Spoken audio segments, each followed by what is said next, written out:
আসসালামু আলাইকুম।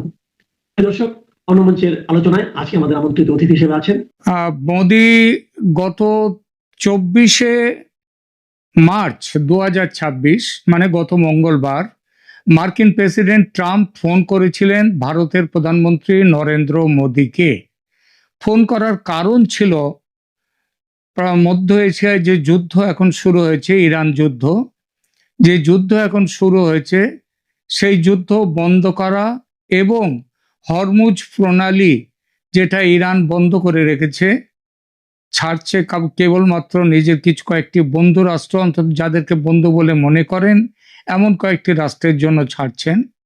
সেই হরমুজ প্রণালী থেকে ইরানের অবরোধ মুক্ত করার ব্যাপারে মধ্যস্থতা করার জন্য ট্রাম্প ফোন করেছিলেন ভারতের প্রধানমন্ত্রীকে। এখন এইরকম ফোনের খবর আসছে, নিউ ইয়র্ক টাইমস খবর দিয়েছে যে যখন ফোন করছিলেন তখন ফোনের আর এক প্রান্ত সেখানে উপস্থিত ছিলেন ইলন মাস্ক। ইলন মাস্ক ধনকুবের, ট্রাম্পের বন্ধু ছিলেন একদা। বর্তমানে ট্রাম্পের সাথে তার সম্পর্ক খারাপ হয়ে গিয়েছিল বলে আমরা জানতাম। এখন তিনি কেন হঠাৎ ফোনের মধ্যে রয়েছেন, ফোনের এক প্রান্ত, তার মানে কন্ট্যাক্ট যোগাযোগটা তার সাথেও রয়েছে কেন? মানে আলোচনার মধ্যে যেটা জানা যাচ্ছে যে মাস্ক কোনো কথা বলেননি, তিনি কেবল শুনেছেন। কথা যা বলার বলেছেন নরেন্দ্র মোদী এবং ট্রাম্প।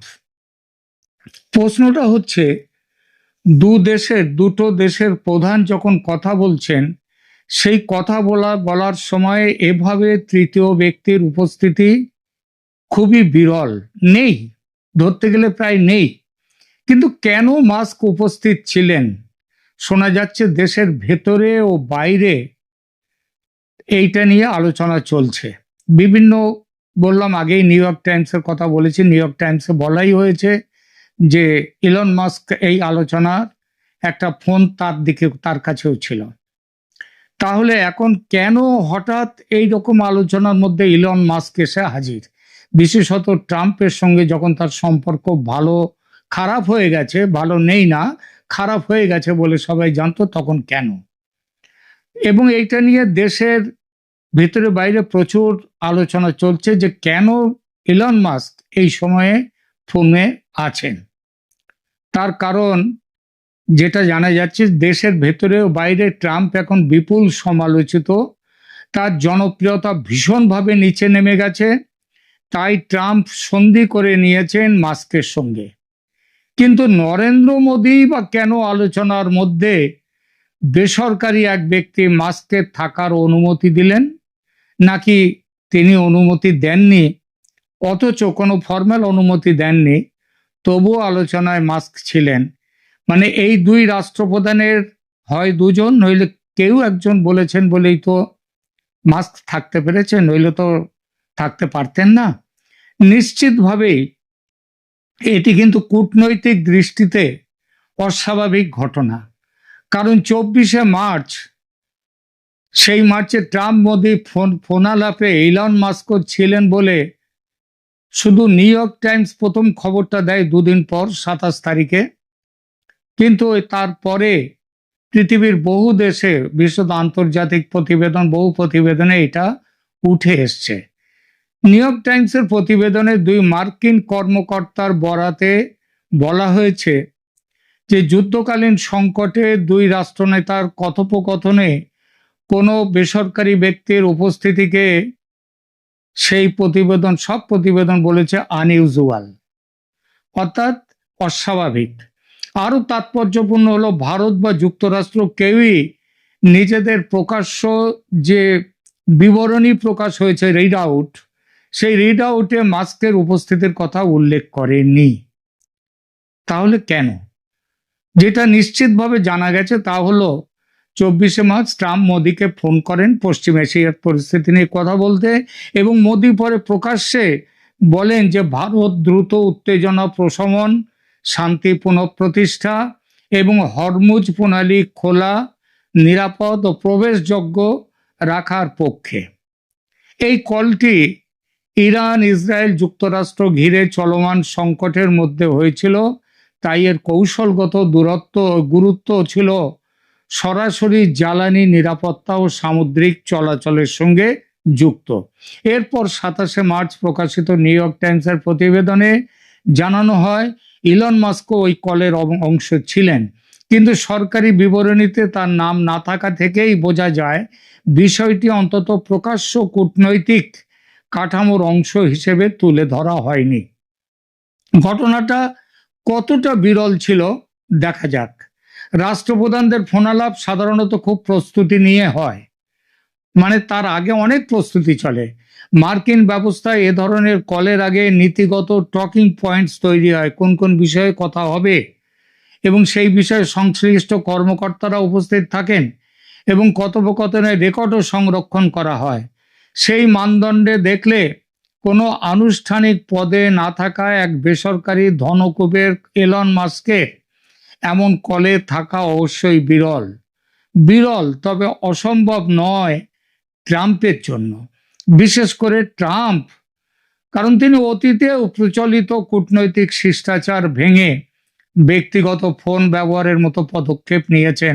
অর্থাৎ তার অফিসিয়াল ফোন ব্যবহার করেননি, ব্যক্তিগত ফোনে তিনি অফিসিয়াল কথাবার্তা বলেছেন, যার নিরাপত্তা ও প্রোটোকল নিয়ে প্রশ্ন তুলেছিল। তাই এই ঘটনাটি নজিরবিহীন না হলেও প্রচলিত রাষ্ট্রীয় আচারের বাইরে কথা জোর দিয়ে বলা যায়। এবার দেখি মাস্ক কেন ছিলেন। এখনো পর্যন্ত সবচেয়ে যেটা সৎ উত্তর হলো তার কারণটা জানা যায়নি। কোনো সরকারই বলেনি দুই দেশের যে মাস্ক কেন যুক্ত ছিলেন। তিনি শুধু শুনছিলেন নাকি মত দিয়েছেন বা তার অংশগ্রহণ আগে থেকে দুই পক্ষের জানা ছিল কিনা এই বিষয়ে কেউ একটি কথা বলেননি। সবচেয়ে শক্তিশালী প্রকাশ্য ইঙ্গিতটি এসেছে নিউ ইয়র্ক টাইমসের ওই প্রতিবেদনের মধ্যে, যার কথা আগে উল্লেখ করেছি। মাস্কের উপস্থিতি ট্রাম্প ও মাস্কের সম্পর্কের বরফ গলার লক্ষণ হতে পারে। কয়েকটি ভারতীয় ও মার্কিন প্রতিবেদনে একই কথা উঠে এসেছে। মাস্কের অন্তর্ভুক্তি ইঙ্গিত দেয় যে আগের টানাপোড়েনের পর, ঝগড়াঝাটির পর তিনি আবার ট্রাম্পের কাছের মানুষ হয়েছেন। তাহলে কি ট্রাম্প কি মাস্কের সঙ্গে সন্ধি তৈরি করে নিলেন? সন্ধি শব্দটি রাজনৈতিকভাবে আকর্ষণীয়, কিন্তু প্রমাণের দিক থেকে অন্তত এই সময়ে একটু বেশি বলা হয়ে যায়। যেটুকু বলা যায় সেটা হলো নির্ভরযোগ্য প্রতিবেদনে অনুযায়ী বড়জোর বলা যায় ট্রাম্প এবং মাস্কের মধ্যে সম্পর্কের উন্নতি হয়েছে, যেটাকে বলা যায় বেটার টার্মস। একথা সত্য যে ট্রাম্প এই মুহূর্তে সমালোচনার মুখে এবং তার জনপ্রিয়তা ভীষণভাবে দুর্বল দেখাচ্ছে। বিখ্যাত রেটিং সংস্থা পিউ জানুয়ারির শেষে ট্রাম্পের অ্যাপ্রুভাল 37% বলেছে, যেটা একসময় 58, 59, 60 ছিল, সেটা 37-এ নেমে এসছে। ফক্সের মার্চ জরিপে অ্যাপ্রুভাল বলা হয়েছে 41% এবং ডিসঅ্যাপ্রুভাল তার বিরুদ্ধে 58%। আর সিলভার বুলেটিনের 27শে মার্চের গড় অনুযায়ী তার নেট অ্যাপ্রুভাল আরো 16 নেমে গেছে, -16.7, যা দ্বিতীয় মেয়াদের রেকর্ড নিম্ন স্তর। কিন্তু এখান থেকে সরাসরি বলা যাবে না যে জনপ্রিয়তা পড়ে যাওয়াতেই ট্রাম্প মাস্ককে সঙ্গে নিয়ে এই কলটি করেছেন, মঞ্চস্থ করেছেন। এরকম সম্পর্ক মেরামতের পেছনে রাজনৈতিক অর্থ, তহবিল, মিডিয়া প্রভাব, ব্যক্তিগত অ্যাক্সেস সবই কাজ করতে পারে। প্রকাশ্য উৎসগুলো শুধু বলছে সম্পর্ক ভালো হয়েছে, উন্নত হয়েছে। কারণটি ওই যে ট্রাম্পের জনপ্রিয়তা নেমে গেছে, তার যে জনপ্রিয়তার সংকট, এটা বলে না, কিন্তু সেটা আমরা আঁচ করছে সারা পৃথিবী। এবার দেখা যাক এই কলের মধ্যে মাস্কের উপস্থিতি মোদি কেন মানলেন। ভারতে মাস্কের সংস্থা স্পেস এক্স তার শীঘ্র এন্ট্রি হচ্ছে, হয়তো 2-4 মাসের মধ্যে। বড় বিনিয়োগ আসছে মাস্কের তরফ থেকে। সেই জন্য কি মোদি নরম মনোভাব নিয়েছেন তিনি থাকতে অস্বীকার মাস্কের এখানে অংশগ্রহণে আলোচনা অংশগ্রহণ না উপস্থিত থাকা, তাতেই তিনি আপত্তি করেননি কি এই কারণে? এমন উত্তর কিন্তু বড় সরলীকরণ হয়ে যায়। সবচেয়ে গুরুত্বপূর্ণ কথাটা হলো, প্রকাশ্য তথ্যের ভিত্তিতে বলা যাচ্ছে না যে মোদি আলাদা করে অনুমতি দিয়েছেন, অর্থাৎ তার বিনা অনুমতিতেই এটা নেওয়া হয়েছে, মানে মাস্কে নেওয়া হয়েছে। আমরা শুধু জানি ভারতীয় প্রকাশ্য বিবরণীতে মাস্কের নাম কোথাও নেই, অর্থাৎ দিল্লি তাকে কূটনৈতিকভাবে বৈধ সহ অংশগ্রহণকারী আলোচনায় এই হিসেবে দেখাতে চায়নি। আমার বিশ্লেষণ সেই জন্য দিল্লি সম্ভবত প্রোটোকল আপত্তির চেয়ে মূল সংকট আলোচনাকে অগ্রাধিকার দিয়েছে। মোদির নিজের বিবৃতি পুরোটা জুড়েই ছিল ডি-এসক্যালেশন, পিস এবং হরমুজ খোলা রাখা, অর্থাৎ অবস্থার অবনতিটাকে আটকে দেয়া, শান্তি এবং হরমুজকে খুলে দেয়া। অর্থাৎ ভারতের কাছে মূল বিষয় হচ্ছে ফলাফল, কে উপস্থিত থাকলো না থাকলো মার্কিনীদের তরফ থেকে সেটা তাদের ব্যাপার।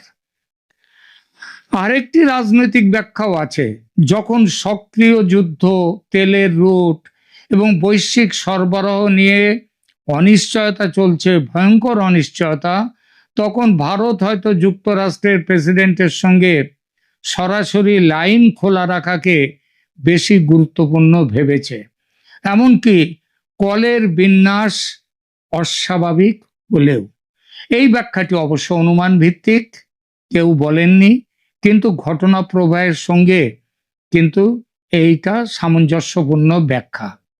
এ থেকে কি বোঝা যায় আর কি বোঝা যায় না? প্রথমত, এটা কি বিরল? অবশ্যই।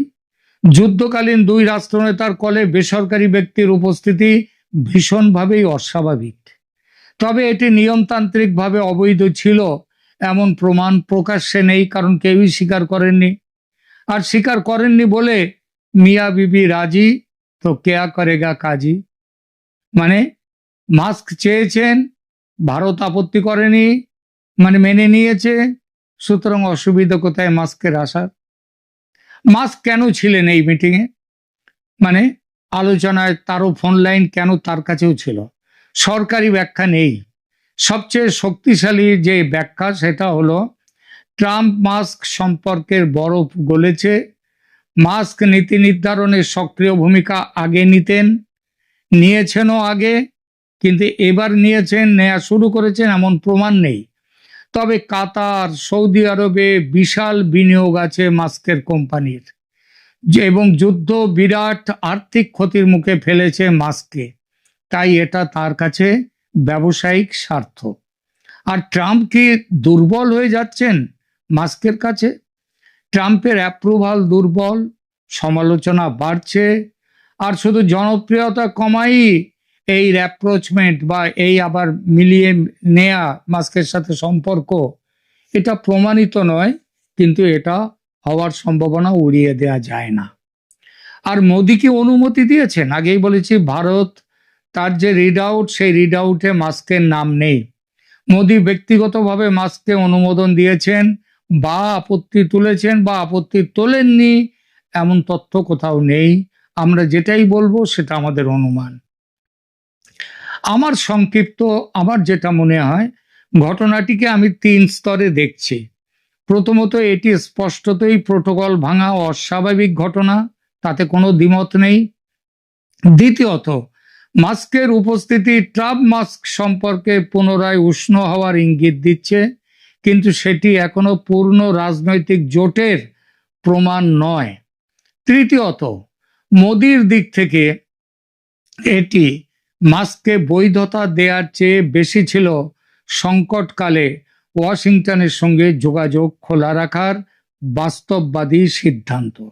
অর্থাৎ এখানে কূটনৈতিক শিষ্টাচার বা এটিকেটের চেয়ে ভূ রাজনৈতিক জিওপলিটিক্স এখানে বড় হয়ে উঠেছে। এখনকার মতো এখানেই রাখছি, ধন্যবাদ। ট্রাম্পকে খুশি করতে আমেরিকা যাচ্ছেন সেনাপ্রধান? তারেক রহমানের মাস্টার প্ল্যান কি? দর্শক, আপনাদের একটু জিজ্ঞেস করতে হয় কেমন আছেন আপনারা। আওয়ামী লীগের সাধারণ সম্পাদক ওবায়দুল কাদের 2024-এর নির্বাচনের আগে কোনো এক জনসভায় এমন টোনে সুরে বলেছিলেন যে কেমন আছেন আপনারা। আজকে এই মুহূর্তে এসেও আপনাদের জিজ্ঞেস করতে হয় কেমন আছেন আপনারা। আওয়ামী লীগ পতন, 1.5 বছরের ইউনূস শাসন, একটা বিতর্কিত নির্বাচন পরবর্তী সময়ে বিএনপি সরকার ক্ষমতার মসনদে কোনো চেঞ্জ কি, কোনো পরিবর্তন কি খুঁজে পাচ্ছেন? ধরুন, এই যে সেনাবাহিনী মোতায়েন হয়েছিল আওয়ামী লীগ সরকারের আমলে, ইউনূস সরকারের পুরোটা সময় ছিল। এখন একটা নির্বাচিত সরকার এসছে, 1.5 মাস হয়ে গেছে। ইন এইড টু সিভিল পাওয়ারের অধীনে ওই যে আওয়ামী লীগ সরকার 2024-এর জুলাই মাসে মোতায়েন করেছিল সেনাবাহিনী কি এখনো মাঠ থেকে উঠেছে? ওঠেনি। কবে উঠবে কেউ বলতে পারে না। অন্যদিকে যে এই যে আমরা ইউনূস সরকারের সময় শুনতাম যে অনেক সিদ্ধান্ত মার্কিন দূতাবাস থেকে আসছে, এখনো কি সেই পরিবর্তন কি খুব একটা হয়েছে? নির্বাচনে কিছু পরিবর্তন হয়েছে, বিশেষ করে নির্বাচনে মার্কিন দূতাবাস বলুন, মার্কিনিরা বলুন, কিংবা পুরো পশ্চিমা সমাজ, সেটা ইউরোপিয়ানরা বলুন, সবার একটা যেটা বোঝা যাচ্ছিল যে বাংলাদেশের উগ্র সাম্প্রদায়িক গোষ্ঠী জামাতকে ক্ষমতায় বসাবে। কিন্তু শেষ পর্যন্ত তারা সফল হয়নি, কারণ এখানে আমাদের স্থানীয় ভূ রাজনীতি আছে। আমাদের এবং আশপাশের দেশের, বিশেষ করে ভারত এখানে একটা বড় ভূমিকা পালন করেছে। আমরা বিভিন্ন সময় বলেছি যে মার্কিনীদের বা পশ্চিমাদের সেই চাওয়াটা বাস্তবায়ন হয়নি। তবে নির্বাচন পরবর্তী সময়ে এখন পর্যন্ত এখানে ভারতীয় প্রভাব, নির্বাচনে যেমন ভারতীয় প্রভাবটার জয় হয়েছে, এখন পর্যন্ত ভারতীয় প্রভাবটা আছে, কিন্তু তারপরেও কিন্তু আছে যে মার্কিনীরা পুরোপুরি কি সরে গেছে? এখনো কি মার্কিন দূতাবাস থেকে সিদ্ধান্ত আসবে, মার্কিন যুক্তরাষ্ট্র থেকে সিদ্ধান্ত আসবে, বা নানা ক্ষেত্রে প্রভাব বলয়টা বজায় থাকবে কিনা, এই প্রশ্নগুলো কিন্তু বড় করে দেখা দিচ্ছে। আর এরই মধ্যে পশ্চিম এশিয়া এবং মধ্যপ্রাচ্য, ইরানকে কেন্দ্র করে সারা পৃথিবী একটা টালমাটাল অবস্থা। আর এর মধ্যে খবর হলো ভারতীয় গণমাধ্যম দ্য ওয়াল একটা খবর দিচ্ছে। দ্য ওয়াল পশ্চিমবঙ্গের একটা বাংলা গণমাধ্যম, বাংলাদেশ নিয়ে তারা খুব বেশি খোঁজ খবর রাখে, বাংলাদেশ নিয়ে অনেক বেশি তারা খবর করে। তারা একটি খবর দিচ্ছে যে এই সব পরিস্থিতির মধ্যে সেনাপ্রধান জেনারেল ওয়াকারুজ্জামান মার্কিন যুক্তরাষ্ট্রে যাচ্ছেন। আওয়ামী লীগ সরকার পতনের পর থেকে সেনাবাহিনী বা ক্যান্টনমেন্টের কিন্তু বাংলাদেশের উপরে একটা খুব বড় প্রভাব ছিল। আপনি কি মনে করছেন প্রভাবটা এখন কমে গেছে নির্বাচন হওয়ার সাথে সাথে? না, এখনো পর্যন্ত আপনাকে যতক্ষণ পর্যন্ত সেনা হেফাজতে রেখেছে ততক্ষণ পর্যন্ত সেনাবাহিনীর একটা প্রভাব আছে, এখনো আছে। সেই হিসেবে সেনাপ্রধান জেনারেল ওয়াকারুজ্জামানও কিন্তু বর্তমান সরকার, হ্যাঁ আপনি হয়তো দেখতে পাচ্ছেন যে একটা নির্বাচনের মাধ্যমে তথাকথিত একটা গণতান্ত্রিক সরকার এসছে। অর্ধেক জনগোষ্ঠীকে বাদ দিয়ে কিভাবে গণতন্ত্র হয় সেটা আমি জানি না, কিন্তু একটা নির্বাচন হয়েছে, দেখতে পাচ্ছেন যে সরকার এসছে। কিন্তু না, সেনাবাহিনীর প্রভাবটা কিন্তু এখনো পর্যন্ত আছে এই সরকারের উপরে। আর এর মধ্যে সেনাপ্রধান যাচ্ছেন মার্কিন যুক্তরাষ্ট্র সফরে। আগামীকাল রোববার 5 দিনের সফরে আমেরিকা যাচ্ছেন বাংলাদেশের সেনাপ্রধান জেনারেল ওয়াকারুজ্জামান। কিন্তু কেন এই সফর? এই সফরের নেপথ্যে কি কেবল সামরিক সৌজন্য বিনিময়, নাকি এর পেছনে লুকিয়ে আছে বড় কোনো রাজনৈতিক ও সামরিক কৌশল? বিশেষ করে ডোনাল্ড ট্রাম্পের একটি বিশেষ বার্তাকে ঘিরে এখন চলছে জোর আলোচনা। প্রধানমন্ত্রী তারেক রহমান কি তবে ট্রাম্পকে খুশি করার জন্য বড় কোনো চাল চালছেন? জেনারেল ওয়াকারুজ্জামান এর আগেও অন্তর্বর্তী সরকারের সময় 5 দিনের জন্য আমেরিকা সফরে গিয়েছিলেন। এবারও তিনি 5 দিনের সফরে যাচ্ছেন এবং এবারের সফরটি অত্যন্ত তাৎপর্যপূর্ণ। কেন তাৎপর্যপূর্ণ? দেখুন, বর্তমান বিশ্ব রাজনীতি এখন টালমাটাল। ইরানের উপর আমেরিকা ও ইসরায়েলের একতরফা হামলার আজ 1 মাস পূর্ণ হতে যাচ্ছে। মার্কিন প্রেসিডেন্ট ডোনাল্ড ট্রাম্প স্পষ্ট হুঁশিয়ারি দিয়েছেন, শান্তি চুক্তি না মানলে ইরানকে চরম পরিস্থিতির মুখোমুখি হতে হবে। গত 1 মাস ধরে আরব দুনিয়া উত্তপ্ত। ঠিক এই অগ্নিগর্ভ পরিস্থিতির মধ্যেই বাংলাদেশের সেনাপ্রধানের ওয়াশিংটন সফর বিশ্ব রাজনীতির বিশ্লেষকদের নজর কেড়েছে। আমেরিকা কি বাংলাদেশকে তাদের কোনো কৌশলগত অংশীদার হিসেবে দেখতে চায়, নাকি এর পেছনে কেবলই অস্ত্র বাণিজ্য? গত বৃহস্পতিবার 56তম স্বাধীনতা দিবসে কুচকাওয়াজ পরিদর্শন করেন রাষ্ট্রপতি মোহাম্মদ শাহাবুদ্দিন এবং প্রধানমন্ত্রী তারেক রহমান। অনুষ্ঠানের পর 3 বাহিনীর প্রধানের সঙ্গে এক বিশেষ বৈঠকে বসেন প্রধানমন্ত্রী। সেখানে তিনি তার ভবিষ্যৎ পরিকল্পনার কথা জানান। অনুষ্ঠানের এক পর্যায়ে 3 বাহিনীর প্রধানের সাথে বৈঠকে বসেন দ্য ওয়াল এটি বলছে, এবং তাছাড়া আমরা 3 বাহিনী প্রধান বা সশস্ত্র বাহিনীর সদস্যরা উপস্থিত ছিলেন। তখনই আমরা তারেক রহমানের একটা কথোপকথন শুনেছি। আমিও সশস্ত্র বাহিনী ফ্যামিলির সন্তান। আমি যেটা মনে করি আমাদের সকলের দায়িত্ব, যাদের কাছে আমাদের দায়িত্ব আছে, এই সশস্ত্র বাহিনীকে আমরা আরো শক্তিশালী করতে চাই। এবং সশস্ত্র বাহিনী যে কারণে গঠিত হয়েছে যে কোনো দেশে, আমরা সেটিকে ভালো থাকবেন সবাই, এবং আমরা যেন সকলে দেশের জন্য কাজ করি। Thanks for the appreciation, sir. I'll communicate, inshallah. Thank you. সেখানে তিনি সশস্ত্র বাহিনীকে শক্তিশালী করার পরিকল্পনার কথা জানান। প্রধানমন্ত্রী তারেক রহমান সেই কথোপকথনে স্পষ্ট করে বলেছেন তিনি বাংলাদেশ সশস্ত্র বাহিনীকে আরো শক্তিশালী করতে চান। তিনি আবেগপূর্ণভাবে একটি প্রসঙ্গ সামনে এনেছেন। তিনি মনে করিয়ে দিয়েছেন যে তার বাবা প্রয়াত জিয়াউর রহমান ছিলেন বাংলাদেশের মুক্তিযুদ্ধের একটি সেক্টরের কমান্ডার এবং পরবর্তীকালে সেনাপ্রধান ও রাষ্ট্রপতি। তারেক রহমানের ভাষায়, আমি সেনা পরিবারের সন্তান, আমি জানি সেনাবাহিনীর গুরুত্ব কতটা। এই বক্তব্যের মধ্য দিয়ে তিনি একটি বার্তা দিয়েছেন যে তার সরকারের অগ্রাধিকার হবে সেনাবাহিনীকে আধুনিক সরঞ্জাম ও অত্যাধুনিক মরণাস্ত্র দিয়ে বিশ্বমানের করে তোলা।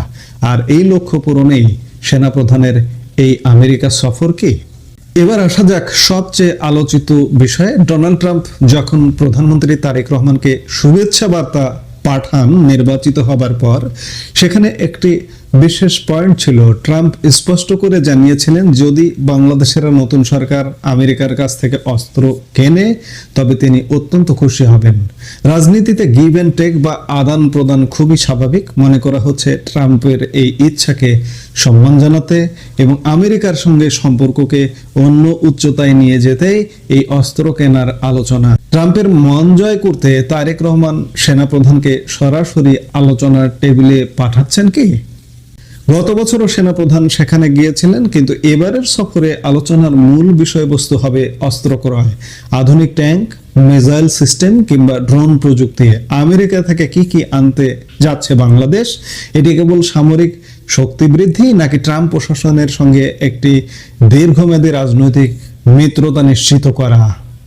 দর্শক, বাংলাদেশের ভৌগোলিক অবস্থান এবং বর্তমান ভূ রাজনৈতিক প্রেক্ষাপটে সেনাবাহিনীর আধুনিকায়ন সময়ের দাবি, কিন্তু যখন খোদ মার্কিন প্রেসিডেন্ট অস্ত্র কেনার বিষয়ে আগ্রহ দেখান তখন বিষয়টি আর কেবল সামরিক থাকে না, সেটি হয়ে ওঠে গভীর রাজনৈতিক। তারেক রহমান অত্যন্ত সুকৌশলে একদিকে যেমন বাবার উত্তরাধিকার টেনে সেনাবাহিনীর আবেগ জয় করছেন, অন্যদিকে ট্রাম্পের অস্ত্র কেনার আবদার রক্ষা করে আন্তর্জাতিক সমর্থনও সুসংহত করতে চাইছেন। সেনাপ্রধানের এই 5 দিনের সফরে হয়তো আমরা বড় কোনো চুক্তির খবর পাবো। বাংলাদেশ কি তবে রাশিয়ার বলয় থেকে বেরিয়ে পুরোপুরি মার্কিন সামরিক বলয়ে ঢুকে যাচ্ছে? এর ফলে প্রতিবেশী দেশগুলোর সাথেই বা সম্পর্কের সমীকরণ কেমন হবে? দর্শক, আপনাদের কি মনে হয় আমেরিকার কাছ থেকে বিপুল পরিমাণ অস্ত্র কেনা কি বাংলাদেশের অর্থনীতির জন্য সঠিক সিদ্ধান্ত হবে, নাকি এটি কেবলই ট্রাম্পকে খুশি করার একটি রাজনৈতিক কৌশল? আপনার মূল্যবান মতামত কমেন্ট বক্সে অবশ্যই জানাবেন। এই মুহূর্তের ভিডিও থেকে বিদায় নিতে চাইছি। সবাই ভালো থাকুন।